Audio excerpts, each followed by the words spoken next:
સુરત જિલ્લામાં કસાઈઓ બેખોફ બન્યા છે।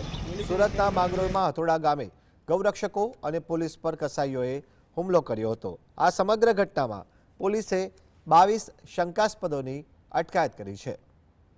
હથોડા ગામે ગૌહત્યા અટકાવવા ગયેલી કોસંબા પોલીસ ટીમ પર અને ગૌરક્ષકો પર 50 લોકોના ટોળાએ હુમલો કર્યો, જેમાં ગૌરક્ષકો અને પોલીસ કર્મચારીઓને નાની મોટી ઈજા થઈ છે।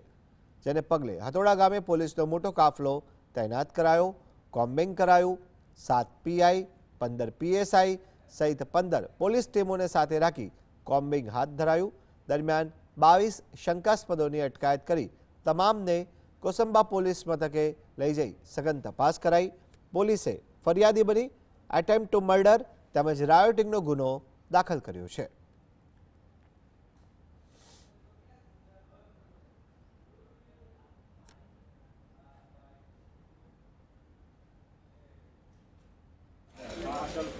અને પગમાં અને અન્ય જગ્યાએ ઇન્જરી થયેલી છે, એ પણ હાલ સારવાર હેઠળ છે।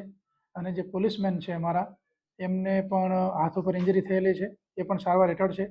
અમારા પોલીસમેનની ફરિયાદ લઈ અને એટેમ્પ્ટ ટુ મર્ડર અને રાયોટિંગનો ગુનો, સરકારી નોકરિયાતને પોતાની ફરજ દરમિયાન રૂકાવટ કરવી અને ગંભીર ઈજા પહોંચાડવી, આ પ્રકારનો ગુનો દાખલ કરવામાં